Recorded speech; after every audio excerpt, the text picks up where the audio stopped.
N'hésitez pas à liker la vidéo si elle vous plaît et si vous êtes nouveau sur la chaîne, n'oubliez pas de vous abonner et d'activer la notification pour ne rater aucune de nos prochaines vidéos. On commence.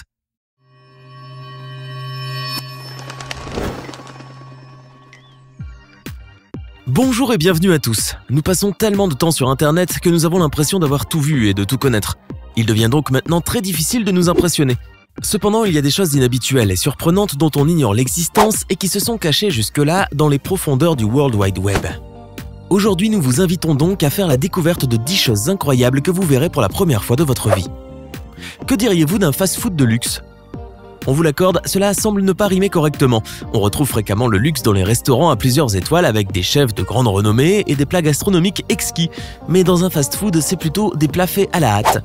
Toutefois, à New York, dans un snack du nom de The Ainsworth, on a réussi à se distinguer avec une recette pour le moins originale. En effet, ce snack propose des ailes de poulet saupoudrées d'or 24 carats, les plus chères et les plus délicieuses du monde. Ce plat est préparé et cuisiné comme la plupart des ailes de poulet que l'on trouve ailleurs. Elles sont saumurées pendant une demi-journée, enrobées d'une marinade faite maison, puis cuites au four et frites. Ce n'est qu'à ce moment qu'on leur apporte ce croquant irrésistible. Cette touche finale, qui n'est autre qu'une panure en or comestible. Néanmoins, contrairement à ce que vous pourriez penser, ce mets doré, malgré son excentricité, a un prix raisonnable. En effet, les 10 ailes vous coûteront 45 $, soit un peu moins de 40 €.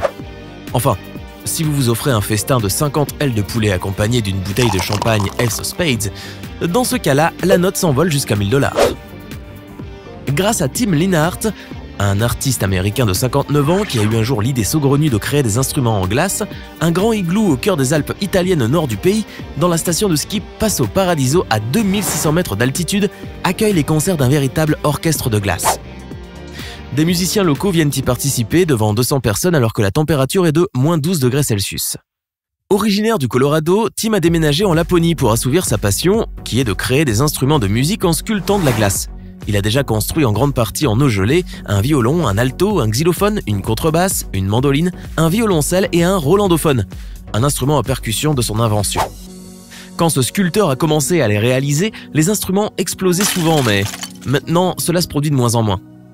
De même, en raison de leur poids et de leur fragilité, bon nombre d'eux sont suspendus à des mousquetons d'alpinisme reliés à des câbles d'acier fixés au plafond de l'igloo. Ainsi, pour embellir le spectacle, des lumières multicolores jaillissent des différents appareillages. Ainsi, couleurs et sons se mélangent pour un spectacle sublime et original. En termes de menuiserie, nos amis japonais nous enseignent une méthode appelée Neigiri Arigata. Cette pratique traditionnelle et ancestrale consiste à découper des planches de bois très précisément de manière à ce qu'elles s'imbriquent parfaitement entre elles pour construire du mobilier ou des charpentes. Ainsi, ce procédé ingénieux de grande précision ne demande ni de percer ni de clouer. Cette technique d'assemblage du bois, en plus de permettre une finition très esthétique, permet d'obtenir une extrême solidité. En effet, son système d'encoche et de bois qui coulissent permettent de souder les pièces ensemble pour qu'elles ne bougent plus. Créative et ludique, chaque pièce assemblée donne un résultat visuel très harmonieux, au point de donner l'illusion de ne pas avoir de jointure. Dans ce sens, cette technique est même utilisée dans la menuiserie architecturale. Des maisons tout entières peuvent être édifiées ainsi. Du coup, avec ce qu'on appelle le brick-a-wood, qui remplace les briques en béton, la construction d'une habitation est facilement et rapidement réalisée, tout en assurant performance et étanchéité. En plus, c'est moins coûteux et très écologique. Qu'en dites-vous? N'est-ce pas super? Les découvertes scientifiques ne cesseront jamais de nous surprendre. D'ailleurs, les chercheurs dans différents domaines, notamment celui de la médecine et de la pharmacie, testent diverses matières naturelles pour en extraire les bienfaits et les utilités. Dans ce sens, une équipe de médecins brésiliens ont mis au point une technique innovante pour soigner les brûlures. En effet, ils utilisent de la peau de poisson, plus exactement celle du tilapia, qu'ils appliquent après stérilisation sous forme de patch directement sur les lésions de peau consécutives à des brûlures de 2e degré. Ainsi, l'épiderme de ce poisson très riche en collagène éviterait des souffrances aux malades et serait plus économique que des pansements biologiques en peau de porc ou provenant de membranes amniotiques humaines, qui entourent le fœtus pendant la grossesse. Et si les bandages classiques faits de gaz et de pommades hydratantes doivent être changés tous les jours au prix de très grandes douleurs, la peau de cette espèce très consommée au Brésil peut rester en place plus longtemps. Merveilleusement, elle permet aussi d'accélérer la cicatrisation de plusieurs jours et réduit les besoins en antalgiques, procurant ainsi un effet apaisant et curatif en même temps. Décidément, les animaux nous cachent encore bien des choses. Qui pensait que les chiens pouvaient aimer le patin à glace ? Vivant avec sa maîtresse à Las Vegas, un labrador retriever est devenu un chien patineur.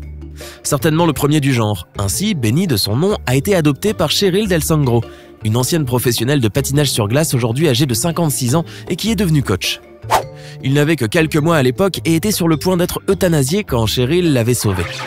L'emmenant avec elle au travail, elle découvrit que son chien aimait jouer autour de la glace en ramassant allègrement des rondelles. Depuis, elle emmène Benny, maintenant âgé de 5 ans, s'entraîner une fois toutes les 2 semaines. En quelques temps, il a développé une grande habileté et il prend du plaisir à traverser la patinoire avec une crosse de hockey et des patins faits sur mesure. Il est tout juste épatant. On connaissait le ski d'été sur un glacier ou encore le ski sur gazon, mais que pensez-vous du ski volcanique sur de la neige noire ? Oui, c'est bien sur la roche volcanique de l'Etna que les skieurs exécutent quelques courbes à leurs grands enchantements. L'Etna qui émerge de la mer à 3330 mètres sur l'île de la Sicile.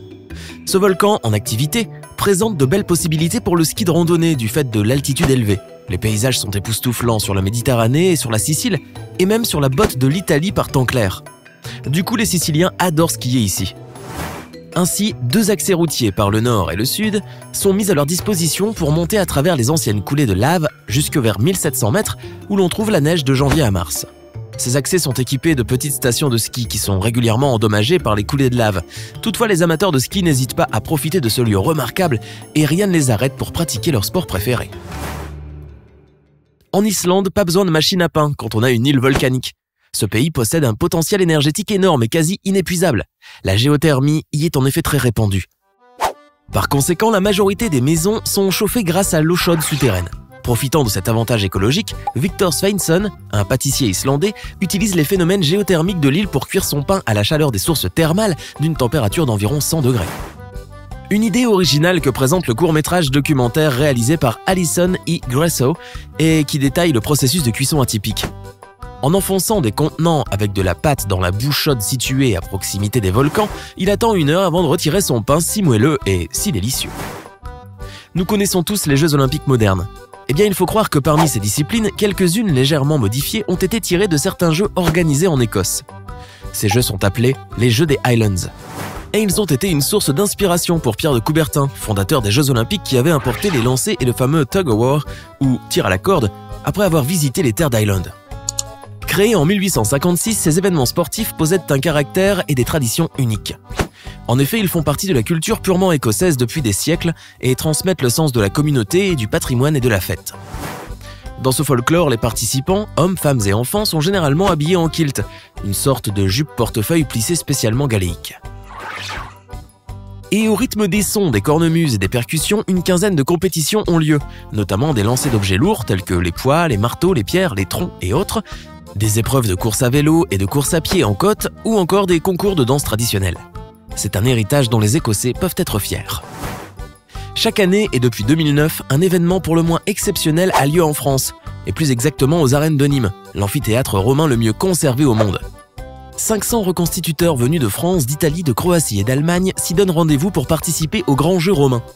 Ainsi, pendant 3 jours, les arènes proposent d'assister au légendaire jeu, anciennement appelé Ludi, dans la plus grande reconstitution historique sur l'Antiquité en Europe. Le temps d'un week-end, les curieux comme les passionnés regroupés pour ces festivités revivent cette expérience unique comme auraient pu la vivre les habitants de Nîmes il y a 2000 ans. Entre cours impériales, défilés des légionnaires romains, courses de chars et combats de gladiateurs, tout est mis en œuvre pour une vraie immersion dans le passé. S'appuyant sur de solides fondements scientifiques et historiques, les reconstituteurs fabriquent leurs costumes avec des matériaux identiques à ceux utilisés jadis. Passionnés d'archéologie, ils travaillent main dans la main avec des historiens. Ainsi, dans les arènes, les démonstrations et les techniques de combat sont au plus près de ce qui se faisait à l'époque antique. C'est un événement à ne pas rater pour le plaisir des grands et des petits. Avec ce nouvel appareil de collecte, de tri et d'emballage des œufs, plus besoin de beaucoup de temps et de moyens humains. Cette solution semi-automatique permet de réduire le travail manuel avec une capacité de milliers d'œufs par heure. Vous allez me dire, oui mais les œufs c'est hyper fragile. Évidemment, c'est la raison pour laquelle cet engin les manipule avec une grande délicatesse afin de préserver leur qualité. Du coup, ils ne sont aucunement abîmés. Ainsi, après la correction des pointes, les œufs non conformes sont éliminés et les restants sont minutieusement contrôlés par une technologie très développée. Tous doivent passer au peigne fin. Ensuite, positionnés pointe vers le bas, ils sont orientés vers des rangées pour conditionnement. Une fois regroupés dans un nombre de 35 grâce au système de piste, une unité de transfert des œufs par aspiration les place sur des plateaux d'alvéoles en papier ou en plastique. Finalement, l'emballeuse de ferme conclut par appliquer les fermetures. Et voilà, les œufs sont alors prêts pour le transport en toute sécurité. L'homme a tendance à innover continuellement et incessamment. Alors restons avides de savoir et cherchons constamment à enrichir notre culture générale tant que possible. N'hésitez pas à nous dire dans les commentaires laquelle de ces 10 choses vous a le plus impressionné. Vous êtes nombreux à écouter les émissions du podcast Le Coin du Crime sur Apple Podcast et à nous le faire savoir. Pour vous simplifier l'écoute, nous avons créé une chaîne YouTube qui retransmettra les meilleures émissions du podcast. L'affaire Grégory, la disparition d'Alexia Daval, la malédiction du gagnant de loto. Si vous aimez les histoires de crime et que vous êtes passionné par les faits divers de tous bords, rendez-vous maintenant sur le podcast Le Coin du Crime et sur la chaîne YouTube pour découvrir les grandes histoires criminelles qui ont marqué les dernières années. Le lien est dans la description.